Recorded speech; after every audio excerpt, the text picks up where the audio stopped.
Hi, this is Gary Goodwin, founder of The Stuck Creative, and welcome. This is the place to come for tips, tools, and techniques about getting unstuck, staying unstuck, and getting your projects done at last. Most people talk about motivation as though it's something that can only come from, luck, or something that's not predictable, or something that basically happens to us. Others say, well, we got to make our own motivation. And their prescription is get in there, just get started, and motivation will show up. That prescription can work, but it's really has the hazard of being too general. The stuck person has to figure out, well, what action? Which action? For how long? How much energy to bring to that action? And in what sequence? The Motivator series takes us out of the general and into the specific. And it defines steps that we can take, steps that we have already done, steps that have already proven themselves to be motivating for us. Hopefully that sounds good for you, sounds like something that will work for you. Well, to get all this down, there's just a couple of things you need to do to work with this Motivator series. Many things motivate us, so it's good to know all the possible motivators. Some you'll use more and want to connect with more strongly than others. But if you know the full array, you'll know the potential, and you'll be able to add and maybe subtract or modify some of the motivators on that list. I've made a video for each motivator. Take a look at each video for each one. Motivators can be combined to give you special power to move forward. I will have a video covering why and how to combine motivators to get each of their potential and the potential of the combination. Motivators can be combined as stepping stones, that is, using one to get to another motivator, to be able to do other things in your creative work, using another motivator just to move beyond that point, so it becomes a path. The motivators act as a path to move you along to be more creative and more productive. There'll be a separate video on that aspect of the motivators. You can find the complete Motivator series all in one place at thestuckcreative.com. Couple more words about the series. Each video includes 4 sections. 2 of the 4 sections I repeat across all the videos because I don't know where a person is going to come into in this series, so I wanted to make it available for each of the videos wherever you're at. The first section that I repeat is the introduction, which you've just heard. Section 4, the standard steps, is the next part that I repeat. You can skip either of those. If you know and you're comfortable with the introduction and standard steps, skip those entirely and just focus in on sections 2 and 3 because that's the unique content for each video. That's different for each video.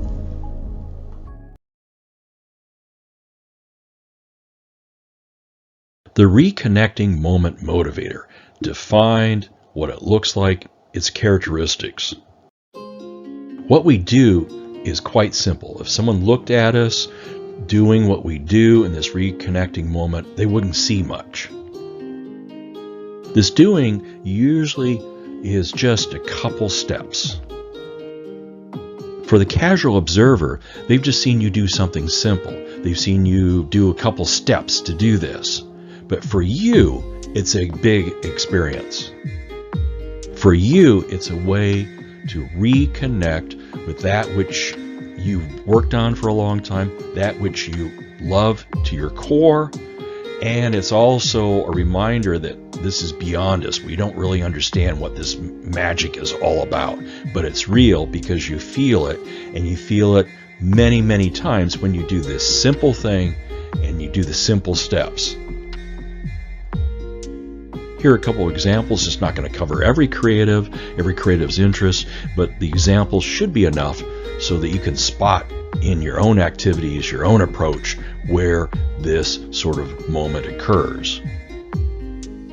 For many painters, the reconnection begins once some colors have been selected and once the blending process is started. There's something captivating. Maybe it's the hand movement, maybe it's the color itself, or as colors blend together, there's the expected look and results of that blending, and then there's new shades, new blends that were not expected that appear on the palette. The musician can start off with some simple playing, and in that simple playing, they open up knowing that this is where they want to be, and they're wondering about what will happen in the next moments as they continue to play these simple notes and expand out from there. A writer can feel these things.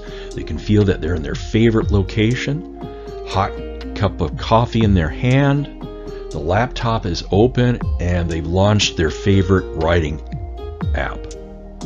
Simple steps, but powerful in the sequence that the writer has developed over time and has connected with, knowing that it connects them to their creativity, their productivity, and where they want to be and what they want to be doing. These simple steps, the sequence feels familiar. It's a gentle way and an initial way and a non-threatening way to reconnect back to our craft. Knowing how to reconnect and pausing to reconnect and feeling our way into reconnection will help make the following work easier. And it may open us up to making the following work possible.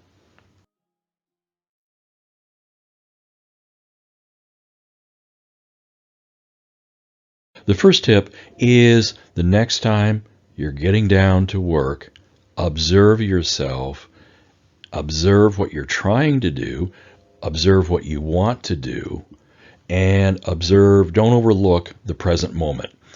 Hopefully this previous discussion has shown that it's the smaller things in the present moment that we need to pay attention to, and then we can easily gloss over as we look forward.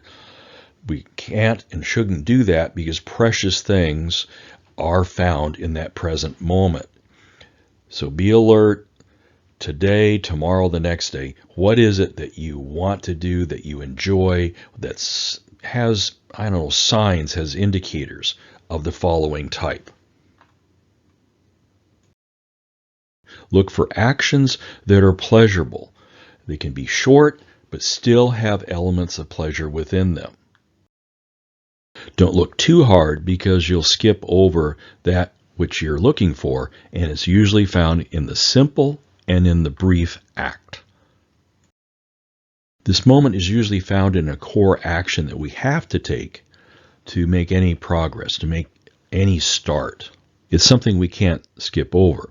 We have to pick the colors. We have to do the mixing or work directly with the colors. We have to pick up the guitar. We have to start moving our hands and play some notes. These are core steps that we have to take, and look within those core steps, and you're probably going to find what you're looking for, that reconnection. If you're just starting out, you may not have these reconnecting moments, these favorite reconnecting moments. Now, I doubt it. I think you do have it because we're drawn to that which gives us pleasure. We're drawn to that which motivates us. And I'd be surprised if you didn't have something, maybe a favorite tool you pick up or a favorite place you start from or a little bit of a mindset you start from. So look carefully. But if you find you or think you have nothing, start to build out from the description that I have given you and what some favorite aspects of those opening moments might be.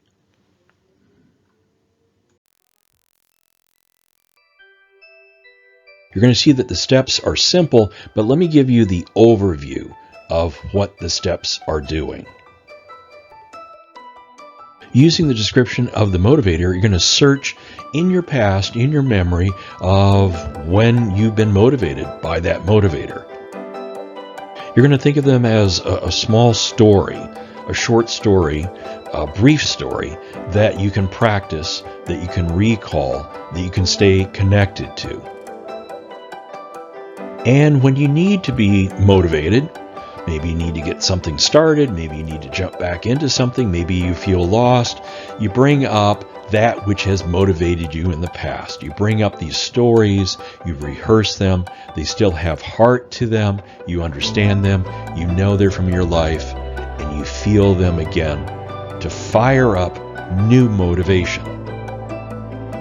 If I made the overview clear enough, you got what you need to know. If it makes sense to you, you got what you need to know. So let's take a look at some of the details. Go back and take a look at the description of the motivator, get a sense of it, make a couple notes, get at least some clarity around it, and with practice and with the later work, later steps, it'll become clearer and clearer. For many people, when they read the description of the motivator, they're going to say, I know that one. I have that, such and such time. I have it all the time, or I had it 10 years ago, or I would love to have it again. And go back in your memory and make an informal list of the times that it occurred, or when you expect it to happen in the future. We need to go beyond the raw specifics of where it happened, when it happened. We need to gather some of the details, some of the richer details. What were you feeling? How did you know you were experiencing this? What preceded it? What happened afterwards? So we need to have a gut level, a heartfelt recognition of when the motivator's around or when we're in the motivator. So go back and see if you can recover enough details to see if there's a pattern saying, okay, this happens when I'm in the presence of that motivator, and this happens when I'm in the presence of the motivator, and this happens. So again, you see the pattern. If you can't remember previous events or previous times you were motivated, or say you've never been touched by a specific motivator, then let's do a little role play. Let's do a little assuming. Let's visualize what you think it would be like to be in touch with that motivator. Let's say in touch with the favorite moment, where the part of your work that you just love getting started with or being involved with, say a painter, mixing the colors. Mixing the colors is a favorite moment, regardless of what the project is for some artists. Do a little role play, do some visualizing, figure out what this motivator might be like for you. Next, take your list and visualize being in touch with that motivator. We need to visualize this a couple times. We don't want to overkill it. We don't want to make it a habit, but we want to make it something that we can clearly see, we can know, we could describe to another person. In fact, that's a great way of getting this down, is coming up with a brief description, a heartfelt description of what the motivator was for you, and then describing it to someone else. And then hanging on to that description, maybe refining it a bit, but making that your central description of being in touch with this motivator. Because later on, you'll want to be able to come back to that well thought out, well felt out descriptor and bring it up again. The last step, since you've done all this work, is to occasionally, and I would suggest once a week, say a Sunday afternoon for 3 minutes, recall this motivator. And as you add motivators, recall each one for a minute or two. It keeps it fresh in your mind. I don't mean to over practice it, but by practicing it, you will have it, you'll stay connected to it, and there are other advantages and necessities to practicing this. There is a truism for, I think, nearly everybody, I'll put myself in there as well, is we'll discover a resource that we have, we'll be excited about it, we'll work with it for a while, and then we put it on the desk and we occasionally look at it. Then it goes onto the shelf, then it goes into the filing cabinet, and that old statement, out of sight, out of mind. Well, we cannot afford to forget these precious resources, these motivators that are unique, that are customized to us, that we spent some time to recover, as well as to get to the point that we would have these sort of motivators in our creative life. If we don't practice once a week, just a couple minutes with a motivator, we are going to forget it. We're going to get stuck sometime. We're going to say, what can we do? What can we do? How do I get out of this? What possible tools, techniques do I have? What can I do? What can I do? And we'll even forget it in those sort of challenging times. Practice helps us remember what we've got. Once we know what the motivator is, or motivators, and we touch it and stay in contact with it, over time it develops this, what I call a ground to stand on. It gives us some sure footing. Even if things are confusing, or if we feel a little lost, or we feel a bit neutral, we have some place to stand. It's come from us. It came through our lived experience. We know it in our core, and it's ours, and it's a firm ground to stand on when everything else is sort of shaky. And the third reason to practice is, if we keep these in mind and keep them in our heart, keep them available, it gives us a North Star. And what I mean by that is knowing not only the ground that we stand on, but where we're seeking to go. We're seeking to go to have another experience of that precious motivator. It could be a desired effect. It could be getting in touch with our calling again. It could be in touch with our purpose. It could be living again our favorite moment as we work.